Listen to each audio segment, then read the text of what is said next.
You will know glory when you reach it, Leif Erikson. Trust me. This is just the path to get there.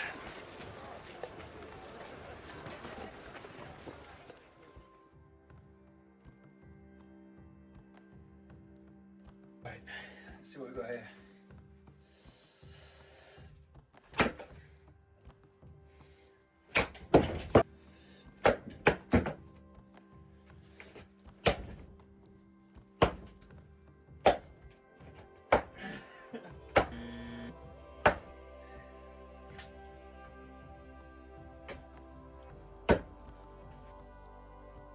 If you were confused by that montage of me poorly attempting to chop up wood, then let me explain to you. It's because I'm currently in the middle of Norway. It's the wilderness here, but it is absolutely stunning. I've got a gorgeous set of trees around this cabin and my old man Ragnar Lothbrok walking stick to help me get around all the snow. And while I was here, I wanted to do a video, but it wasn't immediately clear to me how I'd align Norway with the theme of my channel, which is Antiquity, classical Rome, classical Greece. One of the themes that I considered as the basis for connecting ancient Norway to classical antiquity was trade. And this is because a very interesting thing has just happened. While it's commonly known that the Romans did indeed trade with the Scandinavians of their time, there is happening right now an archaeological excavation in Trondheim, which is a northern city in Norway. It's about 6 hours north of Oslo, and they've just unearthed a bunch of Roman goods. And it just serves to show how incredibly far Roman trade went. But Trondheim is several hours north of where I am. I'd already booked my flights to Oslo, I'd planned out a journey, so I'm not really able to go up there. So rather than do that, I had to think of another option. So having discarded trade as the subject of this video, I had to look for alternatives. And that's when I realised that my channel name isn't Classical Antiquity for All, despite the fact that it does seem to revolve around 5th century BCE Greece, Middle Republic of Rome, Late Republic and Early Empire of Rome, because this is the subject matter that I'm most familiar with. Antiquity, by many people's definitions, could stretch well into the Byzantine Empire, or to the very end. And it's in this time period where Norway and antiquity are very closely linked. Now, the link that I'm referring to in this time period, of course, takes the form of the Varangian Guard, an elite fighting force of Vikings, Eastern Vikings from the Kievan Rus, who went to Constantinople to earn fame, name, and fortune serving in the guard of the Byzantine Emperor. Now, the Viking Varangian Guard, they were great warriors, of course, but more importantly, they weren't embroiled in the party politics of Constantinople, which of course would have been a major headache and a constant threat to the emperor.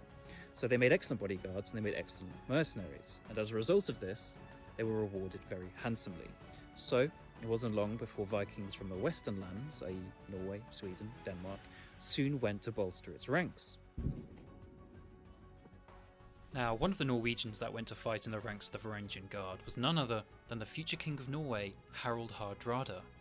He's remembered in England as the man who lost the battle at Stamford Bridge, but less well remembered are his exploits in the east as a commander of the Varangian Guard, pushing the boundaries of the Byzantine Empire. And that's why I chose Harald Hardrada as the subject of this video. Keeps it in Norway, keeps it in Rome, keeps it in antiquity. So from his time in Norway, his birth, his upbringing as a royal, to his time in the Varangian Guard, almost mythical in his accomplishments. And then I think we can keep it there. We don't need to go into his loss in England. So I hope you all enjoy.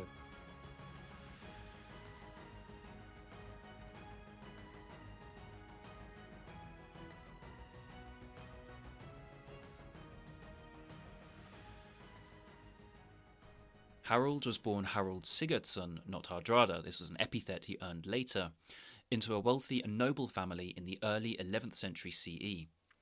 Despite the famous Harald Fairhair, or Fine Hair for the Vikings fans among you, more or less unifying Norway as a single kingdom in 872 CE, it had now split again into smaller petty kingdoms with their own kings. Harald Sigurdsson, who I'll just call Harald Hardrada from now on, was born to the local king of Ringerike in the Norwegian uplands.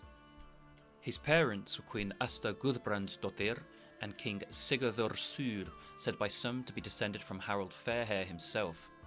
Asta was the daughter of the famous warlord Guðbrandir Kula, and her first husband was the king of Vestfold, with whom she had her first son, the future king and saint, Olaf of Norway. When Asta remarried Sigurd, the couple were said to be excellent rulers and humble despite their wealth.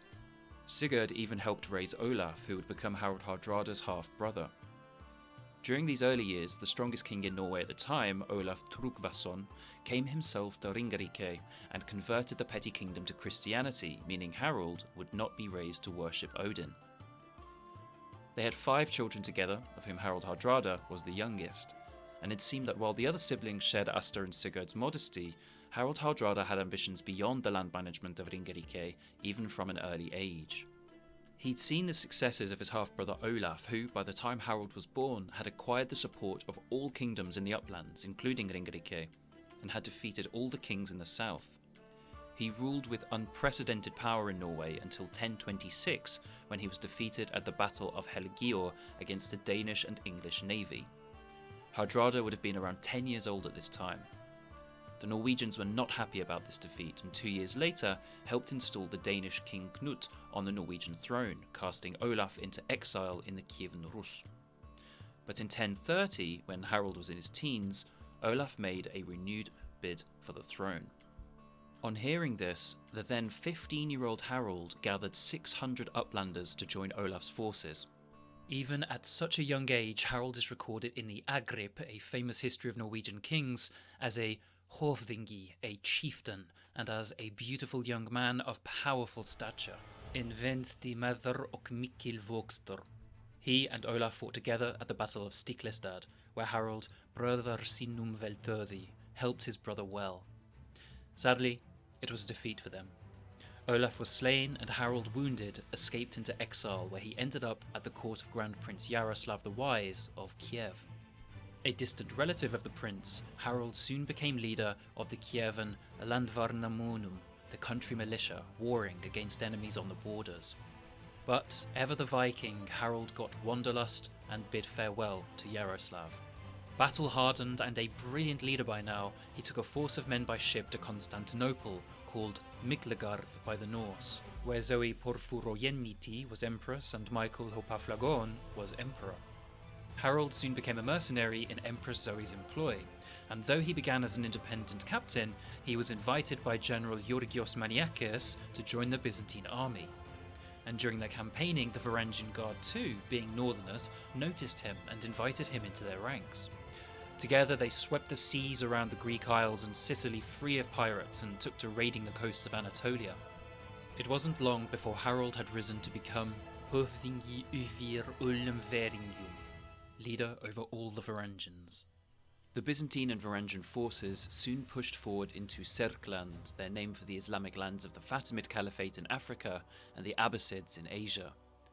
Harald found himself as far from home as he'd ever gone before, across North Africa and Jerusalem, all the way to Mesopotamia. He was careful with his men, trying to keep them from unnecessary danger, but when battles were inevitable, he would fight so resolutely he willed for either victory or death. Svafas til at berjask at annat tveggja skyldi han fa sikker eða banna. This earned him so much respect amongst his Varangians that they insisted he take over command of the entire army from Georgios.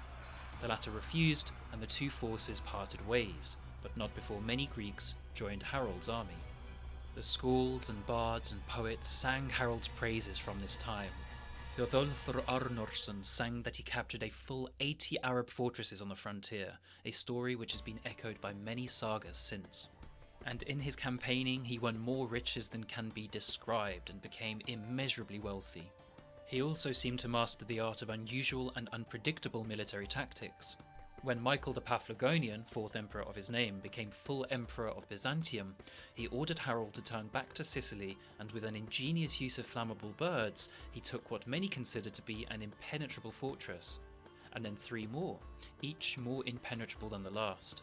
Harald's final tactic may seem familiar to some of you.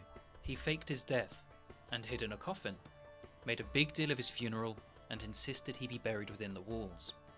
The Sicilian Emiratis led his funeral procession through the gates, and just like Ragnar Lothbrok in Vikings, he leapt alive from the coffin and took the fortress from within. On his return to Constantinople, Michael IV was so impressed he ordered him to put down a revolt alongside him in Bulgaria, which Harald did so with such vigour that he earned the name Bulgarabrenir, Bulgar burner. It's a bit on the nose, but without seeming like too much of a Viking apologist, it's fairly on brand for this firebrand. For this victory and his service as a manglaviter, a bodyguard, Michael gave him the Byzantine court rank of Spatharokandidatos, unusual for a foreigner. Now, having attained wealth beyond measure, fame beyond measure, and years of leadership experience in the harshest environments, Harald wished to return to Norway and bid for the throne himself. But, and you'll forgive me for saying earlier that the Varangians didn't get embroiled in Byzantine politics, Harald, being Harald, found a way. By this time, Michael IV had died, and despite his popularity with the former emperor and Empress Zoe, the new Michael V did not like the Norsemen. Either because of a love affair, sexual scandal, or fraudulent keeping of plunder, Michael V tried to have Harald executed by a lion in an arena. But as the eminent English historian William of Malmesbury recounts, Belluam emanem nudo lacetorum nissu suffocavit. He strangled the giant beast with the power of his bare hands. Having defeated the beast, Michael imprisoned Harald instead.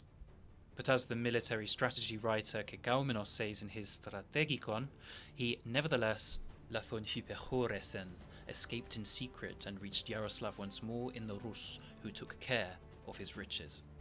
Harald went on to campaign further in Norway, ultimately becoming its king and ruling firmly, hence his epithet Hardrada, but peacefully too, as Snorri Sturluson and others attest to. Kekaumenos even said that he did not become proud because of his Byzantine honours, but instead kept his love and loyalty for the Romans as he ruled. Hon vasilevon effulaxei pistin kai agapen pros Romaius. And from what I saw in Oslo, he's revered as a Norwegian icon to this day.